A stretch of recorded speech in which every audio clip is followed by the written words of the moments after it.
আপনারা জানেন যে আমেরিকার পশ্চিম অঞ্চলে চলতেছে দাবানল, আর দক্ষিণ অঞ্চলে চলতেছে তুষারপাত। এটা শুরু হয়েছে আপনার গত 7ই জানুয়ারি থেকে। এই দাবানলে গোটা শহরগুলো জাহান্নামে পরিণত হয়ে গেছে। এই পরিমাণ ক্ষতি হয়েছে সেই জায়গায় যে 21,337 একর জুড়ে জ্বলন্ত আগুন জ্বলতেছে। 21,337 একর। আবার এমন তুষারপাত শুরু হয়েছে যে তুষারপাতের মানুষ একেবারে হাজার হাজার মানুষ, লক্ষ লক্ষ মানুষ তুষারপাতের কারণে বাড়ির বাইরে যেতে পারতেছে না। রাস্তার গাড়ি ঘোড়া সবগুলো তুষারপাত দিয়ে আটকে গেছে। এটাকে কেন্দ্র করে বিশ্বের ইসলামিক স্কলারগুলো বলতেছেন যে এ যাবৎ পর্যন্ত ফিলিস্তিনে ইসরায়েল যত পরিমাণ বম্বিং করছে, যত ক্ষতি হয়েছে, আমেরিকার এক দাবানলে সেই পরিমাণ ক্ষতি হয়ে গেছে। গজব টাকার গজব আল্লাহ। আপনি দেখছেন Paigam Islamic media. Please subscribe and follow. সূরাতুস সাজদার 21 নম্বর আয়াতে কারিমা তেলাওয়াত করেছি। আমরা অবশ্যই তাদেরকে আখিরাতের কঠিন শাস্তির পূর্বে দুনিয়াতে ছোট শাস্তির স্বাদ আস্বাদন করাবো, যাতে তারা আল্লাহর পথে ফিরে আসে। একটা নিয়ে আসার পিছনে কারণ হলো যে গোটা পৃথিবীতে মুসলমানদের যে দুরবস্থা, বিশেষ করে আমেরিকার যে দাবানল, সেই দেশের তুষারপাত, মক্কা মদিনায় বন্যা, আবার ইসরায়েল তারা নতুন করে ঘোষণা দিয়েছে। তাদের নতুন ঘোষণা হলো যে তারা আরব কান্ট্রির কয়েকটা দেশকে একত্রিত করে তারা একটা মানচিত্র তৈরি করেছে। ফিলিস্তিন, জর্ডান, সিরিয়া এবং লেবানন, এই কয়েকটি দেশকে একত্রিত করে তারা একটা মানচিত্র তৈরি করেছে।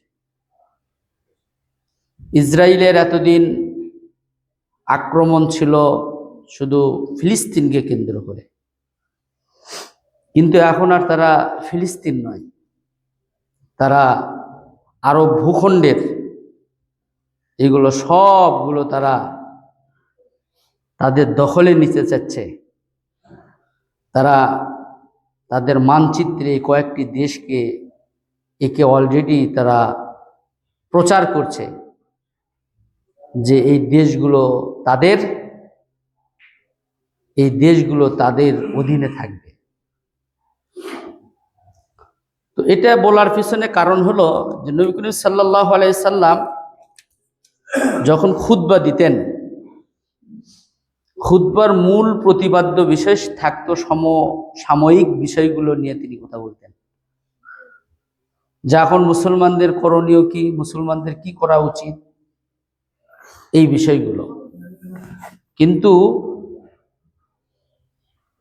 আমাদের দেশ মুসলমানের দেশ হওয়ার পরও, 95% মুসলমানের দেশ হওয়ার পরও ইমামরা কোরআন হাদিসের মৌলিক কথাগুলো, হক কথাগুলো ইমামতি চলে যাওয়ার ভয়ে তারা বলেনি বা বলার সাহসও পায় না। কারণ হলো ব্রিটিশেরা আমাদের দেশের এমন একটা শিক্ষা ব্যবস্থা চালু করে দিয়ে গেছে যে এই শিক্ষা ব্যবস্থার অধীনে, যেমন ধরেন কওমি ভিত্তিক শিক্ষা ব্যবস্থা, আলিয়া ভিত্তিক শিক্ষা ব্যবস্থা, এই শিক্ষা ব্যবস্থাকে ডিভাইডেড করে তারা এমন একটি ষড়যন্ত্রের বীজ বপন করে গেছে যে দেখেন আপনি শুধু কওমি মাদ্রাসায় পড়াশোনা করে মসজিদ মাদ্রাসা এটার বাইরে কিন্তু আর অন্য কোনো সুযোগ নেই। আছে কি আসলে? কোনো সুযোগ নেই। আবার আলিয়াতে বাংলা ইংরেজি গণিত বিজ্ঞান ঢুকায়ে সমসাময়িক জ্ঞান অর্জনের সুযোগ দিয়েছে, তবে এখানেও তারা ভেজাল ঢুকিয়ে দিয়ে রাখছে। একজন মৌলানা সাহেব একটা ছেলে যখন পড়াশোনা করে বের হয়ে আসে, তখন তার বাবা এই ছেলের প্রতি অনেক কিছুর চাওয়া পাওয়ার থাকে। কিন্তু ছেলে যদি দেখে যে মসজিদের ইমামতি করে 10,000 টাকা পাওয়া যায়, মাদ্রাসায় চাকরি করলে 10,000 টাকা পাওয়া যায়, তাও আবার কমিটি শাসিত, কমিটিদের মন জোগায় যদি হুজুররা চলতে পারে তাহলে চাকরি থাকে, আর যদি মন জোগায় যদি চলবেন না পারে তাহলে চাকরি সকালে থাকলে বইগুলো থাকে না। কি কর বাস্তবতা এটাই কিনা? একটা চরম সত্য কথা। এটাও এক প্রকারের তাবেদারি। কমিটির অধীনে থেকে চাকরি করে হক কথাটা বলতে না পারাটাও এক প্রকারের তাবেদারি। এখন আমি তো চিন্তা করতেছি, বাপরে বাপ, আমি এত বড় একটা মসজিদের ইমামতি করি, মাসে আমাকে 20,000 টাকা দেয়, জমা পড়াই, আমি মাদ্রাসায় চাকরি করি, এত বড় একটা চাকরি, এখানে মাসে 20,000 টাকা দেয়, যদি এখান থেকে যদি চাকরিটা চলে যায় তাহলে বউ চললে কি খাও? এখন বাড়িতে গেলেও বউ কামড়াচ্ছে, বউ কান কামড়াচ্ছে, ছেলে এক কান কামড়াচ্ছে, বলে দরকার নেই তো, খালি ফজিলতের ওয়াজগুলো করে যাও, তো কে কি করেছো করুক, তুমি একা করলেই কি এগুলো দুনিয়া পরিবর্তন হবি? তাই এখন হুজুরা মনে করতেছে বউ এখন করছে, এখন বউ একদিকে জুব্বর এক কানি ধরে টানিচ্ছে, সোল আরেক দিকে টানিচ্ছে, এখন এইদিকে যা হয় যাক চলে যাক, হুজুর চোখ বন্ধ করে ওয়াজ করতেছে, এখন হুজুর মনে করেন কিছুই দেখছে না, দেখেও না দেখার ভান করে দেখতেছে। বর্তমান অবস্থাটা এরকম কিনা বলেন? বিষয়টা এরকমই।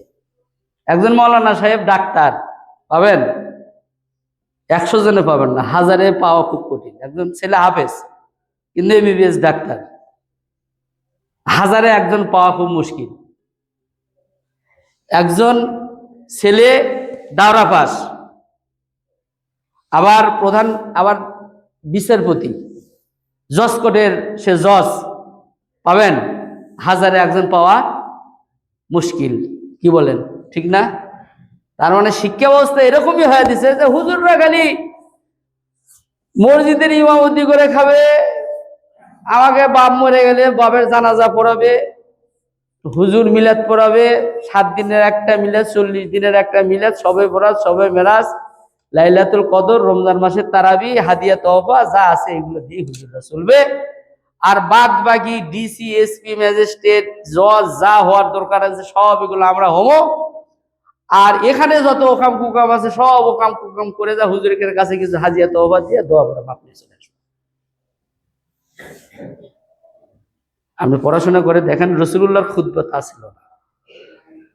রাসূলুল্লাহর খুতবা ছিল এখন মুসলমানদেরকে কি করতে হবে, এই বিগত দিনে কি ঘটে গেছে সব ঘটনা কথাগুলো তিনি বলতেন। এবং কথা বলতে গিয়ে রাসূল সাল্লাল্লাহু আলাইহি ওয়াসাল্লাম এত রাগান্বিত হয়ে যেতেন যে তার চোখ মুখগুলো চেহারার মতো লাল বর্ণ ধারণ করত। ওই রকম রাগ করে কথাগুলোতে ইমামতি থাকতো না। এমনি একটা প্রবাদ বাক্য আছে যে জান নাই বলে কোনো গতি তাই করে ইমামতি, মানে প্রবাদ বাক্য। তো আসুন, এই কথাটা বলার পিছনে কারণ হলো এই দুইটা বলার জন্য। আপনারা জানেন যে আমেরিকার পশ্চিম অঞ্চলে চলতেছে দাবানল, আর দক্ষিণ অঞ্চলে চলতেছে তুষারপাত। এটা শুরু হয়েছে আপনার গত 7ই জানুয়ারি থেকে।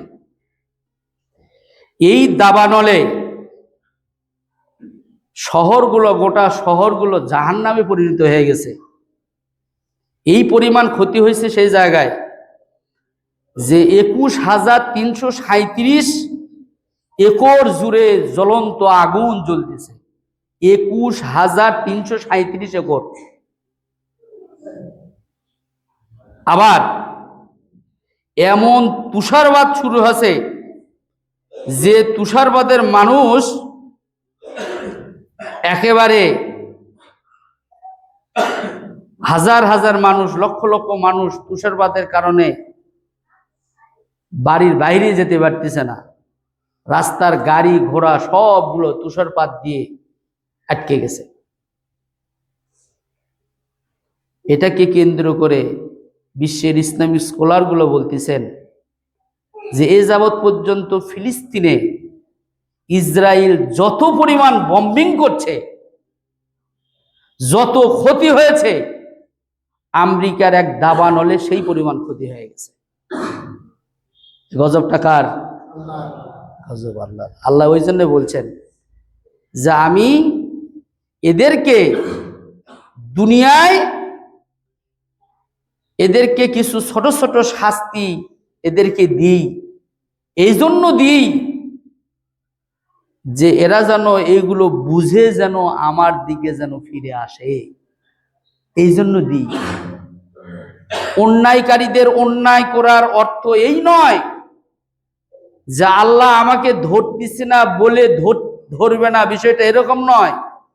আল্লাহ ছাড় দেয়, তবে আল্লাহ ছেড়ে দেয় না। তবে আল্লাহ যখন ধরে তখন আল্লাহর হাত থেকে আর কেউ কি পায় না, রেহাই পায় না। আজকে দেখেন যুক্তরাষ্ট্রে যে পরিমাণ গোটা পৃথিবীতে মাতবরগিরি করতেছে, এর আটা ওই জায়গায় লেগে দেওয়া, ওই জায়গায় ওই আটা লেগে দেওয়া, ইটি যুদ্ধ বাড়িতে দেওয়া, ওটি অস্ত্র বিক্রি করা, ইটি টাকা দেওয়া, ওটি পয়সা দেওয়া, এই দেওয়ানগিরি তো যুক্তরাষ্ট্র করতেছে গোটা পৃথিবীতে। কিন্তু আমরা আপনারা বেঁচে থাকবো না, একদিন দেখবেন যে যুক্তরাষ্ট্র আল্লাহর পক্ষ থেকে এমন গজব নাজিল হবে যে যুক্তরাষ্ট্রের অস্তিত্ব গোটা পৃথিবী থেকে আল্লাহ বিলীন করে দেবে।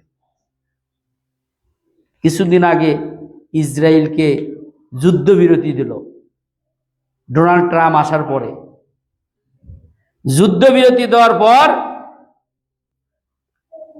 এখন নেতানিয়াহু বলতেছে যে ইসরায়েলে যে আমরা ফিলিস্তিনকে আমেরিকার হাতে তুলে দিচ্ছি। আমেরিকা বলতেছে যে ফিলিস্তিন যেহেতু এতদিন যুদ্ধ বিগ্রহ অবস্থায় আছে, ফিলিস্তিন অতএব এদেরকে স্বাধীনভাবে থাকার জন্য আমরা পৃথিবীর বিভিন্ন দেশে ওদের ঘর বাড়ি আমরা তৈরি করে দেব, ফিলিস্তিন ওরা আমাদেরকে ছেড়ে দিয়ে যাবে। কি সুন্দর কথা, চিন্তা করছেন? কি সুন্দর কথা। প্রিয় ভাইরা, ফিলিস্তিন আমাদের প্রিয় জন্মভূমি, গোটা পৃথিবীর মানুষের প্রথম কিবলা ফিলিস্তিন। এরা এখন যে যে জায়গায় হাত দিয়েছে, বলতেছে সিরিয়া, জর্ডান, লেবানন, এগুলো আমরা নিয়ে নিব। এইগুলোতে হাত দিলে আল্লাহ ওদের হাতগুলো পুড়ে ফেলে দিবে। কেন? একটা দেশে শুধু আপনাদেরকে ভূমিকা বলি, সেটা হলো শুধু সিরিয়ার কথা বলি। সিরিয়ার ব্যাপারে আল্লাহ তাআলা এবং বিশ্বনবী সাল্লাল্লাহু আলাইহি সাল্লাম কোরআনুল কারীমের মধ্যে কি বলেছেন। ও তার আগে আরেকটা কথা বলছি, সেটি হলো আপনারা জানেন যে মদিনায় বন্যা হচ্ছে, কিন্তু কিছুদিন আগে দেখলেন না মদিনায় একেবারে পানি ওই গাড়ি ঘোড়াকে রাস্তার উপর উঠে ভেসে দিয়ে চলে যাচ্ছে। মক্কা মদিনায় বন্যা। পৃথিবীর মানুষের নাভি, মুসলমানদের নাভি, এই নাভিতে যে অপসংস্কৃতিগুলো চলতেছে, 2034 সালের ফুটবল খেলার জন্য তারা যে টিকিট পাচ্ছে, এই টিকিটের আলোকে সেই দেশে তারা কি বলে আপনার স্টেডিয়াম তৈরি করতেছে। তো পৃথিবীর একটা পূর্ণভূমিতে এই ধরনের অপসংস্কৃতি, এই ধরনের অন্যায় আমি আপনি প্রতিবাদ করতে না পারলেও আল্লাহর পক্ষ থেকে তো একটা প্রতিবাদ হবে, কি বলেন? হবে না? হবে। যেমন দেখেন আমাদের গোবিন্দগঞ্জে ওই যে মেলার নাম কইরা ফুলপুকুরিয়া গান বাজনা হচ্ছে না, শুনছেন আপনারা? ফুলফুকরে গান বাজনা হচ্ছে। এই জন্য কিন্তু মিছিলও হচ্ছে, ইয়নো বরাবর আপনার স্মারকলিপিও দেওয়া হয়েছে। একদিন বন্ধ থাকার পরে আবার শুরু হয়েছে। প্রশ্ন হলো এটা করতেছে কে? কে করে এটা? মানুষের লজ্জা শরম বলতে কিচ্ছুই নাই। মেলার নাম করে যেগুলো হচ্ছে, এখন মানুষ কালে আমাদেরকে বলতেছে আপনারা যে কিছুই করছেন না। বলে আমরা কিছু করছি না দেখে আমরা কি লাঠি সোটা মারামারি করে যাবো? আমাকে যা করার দরকার সেটা করতেছি। প্রশাসন এখন কারোই নয়, প্রশাসন নিউট্রাল দাঁড়িয়ে আছে, মূর্তি পাথরের মতন। গোল আলু যেদিক যাচ্ছে সেই দিকেই ঘুরতেছে। যতক্ষণ পর্যন্ত এই দেশে একটা নির্বাচন না হবে ততক্ষণ পর্যন্ত প্রশাসন ওইরকম। প্রিয় ভাই সব, শাম দেশ, সিরিয়ার যে দেশ, শামের জন্য আল্লাহ রাসূল সাল্লাল্লাহু আলাইহি সাল্লাম দোয়া করেছেন। কি দোয়া করেছেন? আল্লাহ রাসূল বলছেন, আল্লাহুম্মা বারিক লানা ফি শামিনা, আল্লাহুম্মা ফি বারিক লানা ফি ইয়ামিনা। আল্লাহ রাসূল বলেন, হে আল্লাহ, আমাদের জন্য শামকে বরকতপূর্ণ করুন। হে আল্লাহ, আমাদের জন্য ইয়ামিনকে বরকতপূর্ণ করুন। তার মানে হলো সিরিয়ার পূর্ব নাম কি? শাম দেশ। আল্লাহ রাব্বুল আলামিন এই শাম দেশের জন্য আল্লাহ রাসূল দোয়া করেছেন।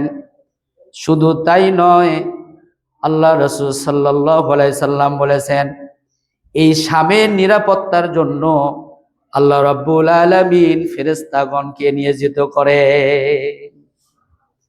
শাম দেশ এমন বরকতপূর্ণ ভূমি, যে দেশে শান্তি ও নিরাপত্তার জন্য ফেরেশতারা নিজেদের ডানাগুলো বিছিয়ে দিয়েছেন। ডানাগুলো বিছিয়ে দিয়ে শাম দেশকে ফেরেশতারা নিরাপত্তা দিয়েছেন। এরপরে বলা হয়েছে শামে একত্রিত হওয়ার জন্য নির্দেশনা রয়েছে। তার মানে হলো শাম দেশ সার্বিক ক্ষেত্রে গুরুত্বপূর্ণ হয়। রাসূলুল্লাহ সাল্লাল্লাহু আলাইহি সাল্লাম স্বীয় উম্মতকে শাম দেশে অবস্থান করে কাফের মুশরিক ও ইহুদিদের বিরুদ্ধে লড়াই করার জন্য নির্দেশ দিয়েছেন। শাম দেশ এমন একটি দেশ, যে দেশকে ইহুদিরা আজকে দখল করার জন্য পায়তারা করতেছে। 54 বছরের পর যে সিরিয়া জুলুমবাজদের হাত থেকে মুক্তি পেয়েছে, সেই দেশ সম্পর্কে আল্লাহ রাসূল সাল্লাল্লাহু আলাইহি সাল্লাম বলেন, শামবাসী দিনের পথে সবচাইতে অদম্য অজেয়। শাম দেশকে পৃথিবীর কেউ কোনোদিন পরাজয় বরণ করাতে পারবে না। কোনোদিন পরাজয় বরণ হবে না শাম দেশ। আল্লাহ রাসূল সাল্লাল্লাহু আলাইহি সাল্লাম বলেন, বর্তমানে শাম দেশ বিপর্যয়ের মুখে থাকলেও শামের যোদ্ধারা থাকবে অজেয়। ইবলিসের নেতারা তাদের কোনো ক্ষতি করতে পারবে না। নবী করিম সাল্লাল্লাহু আলাইহি সাল্লাম বলেন, যদি শামের জনগণ বিপদগামী হয়ে যায় তাহলে তোমাদের মধ্যে কোনো কল্যাণ থাকবে না। তারা যদি বিপর্যয় হয়ে যায়, তারা যদি পরাজয় বরণ করে, তাহলে তোমাদের মধ্যে কোনো কল্যাণ থাকবে না। আল্লাহ রাসূল বলেন, আমার উম্মতের একটা দল সর্ব অবস্থায় বিজয়ী থাকবে। যারা তাদেরকে পরিত্যাগ করবে তারা কিয়ামত পর্যন্ত তাদের কোনো ক্ষতি করতে পারবে না। কিয়ামত পর্যন্ত একটা দল যারা বিজয়ের উপরে থাকবে তাদেরকে কেউ কোনোদিন ক্ষতি করতে পারবে না। প্রিয় ভাইয়েরা আমার, এরপরে আল্লাহ রাসূল সাল্লাল্লাহু আলাইহি সাল্লাম আরো বলেন, শাম হলো মুমিনদের জন্য নিরাপদ স্থান। শাম দেশ মুমিনদের জন্য নিরাপদ বলে হাদিসে বর্ণিত হয়েছে। নবী করিম সাল্লাল্লাহু আলাইহি সাল্লাম বলেন, তোমরা অচিরেই বিভিন্ন সেনা দলে বিভক্ত হয়ে যাবে। একটি দল যাবে শামে, একটি দল ইয়ামিনে, এবং একটি ইরাকে থাকবে। ইবনে হাওয়ালা রাদিয়াল্লাহু তাআলা আনহু বলেন, হে আল্লাহ রাসূল সাল্লাল্লাহু আলাইহি সাল্লাম, আম্মাকে কোথায় থাকার নির্দেশ দিবেন?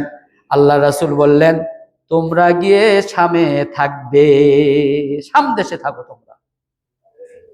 তার কারণ হলো শাম হবে শেষ জামানার মালহামা অর্থাৎ মহাযুদ্ধের ঘাঁটি।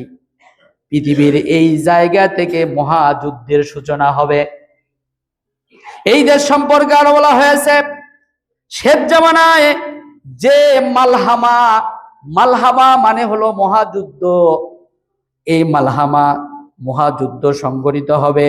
সেই যুদ্ধে মুসলমানদের সেনা ছাউনি হবে গুতা নামক একটা শহর, যা শামের সর্বোত্তম শহর দামেস্কে অবস্থিত।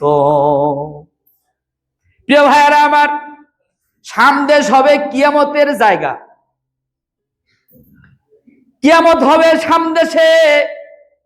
এই দেশগুলো আজকে ইসরায়েলরা দখল করে নেওয়ার জন্য আবার পায়তারা করতেছে। ইসরায়েলের যতগুলো শহর আছে তার অর্ধেক শহর ইসরায়েল, ফিলিস্তিনে যত শহর আছে ইসরায়েল তার অর্ধেক শহরকে ধ্বংস করে ফেলে দিয়েছে। 64,000 লোক ফিলিস্তিনে শহীদ হয়েছে। এখনো পর্যন্ত হাজার হাজার লোক ফিলিস্তিনের মাটির নিচে পড়ে আছে, যাদেরকে ইসরায়েল বের করতে দিচ্ছে না।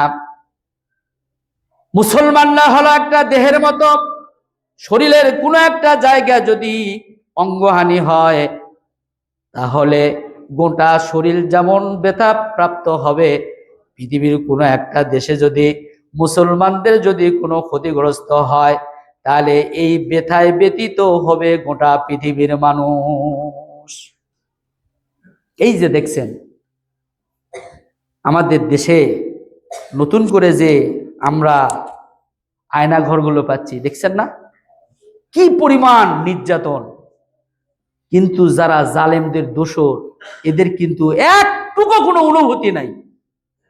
এটা যে ভুল, এটা যে অন্যায় হয়েছে, নিজের দেশের মানুষকে গর্তের মধ্যে আটকে রেখে ইলেকট্রিক শর্ট দিয়ে দিনের পর দিন পোষা বাসি খাবার দিয়ে মানবতার জীবন যাপন তৈরি করে, একজন আলেম গতকালকে বলছেন যে আমাদেরকে নিয়ে গিয়ে উলঙ্গ করা হতো এবং যে সমস্ত মহিলাদেরকে ধরে ওই আয়না ঘরে রাখা হতো, ওই সমস্ত মহিলাদেরকে উলঙ্গ করে আমাদের সামনে দেওয়া হতো জেনা করার জন্য। সুবহানাল্লাহ না নাউজুবিল্লাহ। এত বড় অন্যায় করার পরও যারা ওই দল করে এখনো পর্যন্ত কিন্তু তাদের কোনো অনুশোচনা নাই, কিন্তু ওদের কোনো অনুশোচনা নাই। দেশের যে হাজার হাজার ছেলেরা, 25,000 ছেলেদের মতো আহত, হাত নাই, পা নাই, চোখ নাই, এখনো প্রতিনিয়ত মরতেছে, হাসপাতালে বিদেশে চিকিৎসা হচ্ছে। তারপরও কেউ কেউ এখনো স্বপ্ন দেখতেছে আবার আসবে, আবার ক্ষমতায় যাব, আবার বিচার করব, আবার এই করব, আবার ওই করব। অথচ ভালো হয়ে যাওয়ার, অনুভূতি হওয়ার, নিজের ভিতরে একটা অনুশোচনা নিয়ে আসার, যে কাজগুলো অন্যায়, এই কাজগুলো জুলুম, এই কাজগুলো অমানবিক, এই অনুভূতিগুলো তাদের ভিতরে সৃষ্টি হচ্ছে না। কি বলেন, ঠিক কিনা বলেন? প্রিয় ভাই সব, আল্লাহ কাউকে ধরে না, তবে ধরলে আল্লাহ কাউকে ছাড়ে না। এই আয়না ঘরের নিদর্শন খালি একটা রাজনৈতিক দলের জন্য শিক্ষা নয়, গোটা বাংলাদেশের সকল রাজনৈতিক দলের জন্য শিক্ষা। এই জন্য আল্লাহ রাব্বুল আলামিন বলছেন যে আমি কিছু শাস্তি তাদেরকে দুনিয়ায় দিই, এই জন্য যে তারা যেন ফিরে আসে।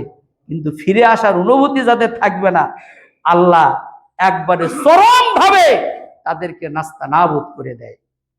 এই জন্য আসুন নিজেদের অন্যায় কাজগুলোর জন্য নিজেরা অনুতপ্ত হই, নিজেরা ভালো হয়ে যাই, পরকালে আল্লাহ তাআলার কাছে জবাবদিহি করা লাগবে। এই অনুভূতি আজ জাগ্রত হোক। আল্লাহ আমাদের তৌফিক দান করুন, আমিন। গত পরশুদিন আমাকে একজন ভাই ফোন করে বলতেছেন, ভাই আপনার এলাকায় অমুক জায়গায় রাত্রিবেলায় গান বাজতেছে, তো বিষয়টা আপনি একটু দেখেন না। আমরা আবার মসজিদে কথা বললে অনেকে আবার বাইরে যা টিটকারি করে, কি করার আছে, কি করার আছে, কি করবেন করেন, এ ধরনের টিটকারি করেন। এই ধরনের কথাবার্তাগুলো বাদ দিবেন। আমরা বলছি এই গ্রামে রাত্রি জেগে এশার নামাজের পরে আর কোনো সাউন্ড বক্স বাজিয়ে পিকনিকের নামে আর কোনো অন্যায় করতে দেওয়া হবে না। আপনারা কি বলতেছেন? পারি কি পারি না ওটা দেখাতে চাই না, কতটুকু পারি আর কতটুকু দৌড়াতে পারি সেটা দেখানোর চিন্তা করো না। বলছি কোনো অন্যায় চলবে না। এলাকায় রাত জেগে কোন ধরনের সাউন্ড বক্স বাজানো যাবে না। সে এখন যেই হোক না কেন, সে যত বড় মাস্তান হোক, ওইগুলো দেখার কোনো টাইম থাকবে না। কথাটা আপনারা বলেন ঠিক কিনা বলেন? আল্লাহ আমাদের তৌফিক দান করুন, আমিন। আরো বলেন আমিন। আখিরিদ দাওয়ানা আলহামদুলিল্লাহি রাব্বিল আলামিন। আসসালামু আলাইকুম ওয়া রাহমাতুল্লাহি ওয়া বারাকাতুহু।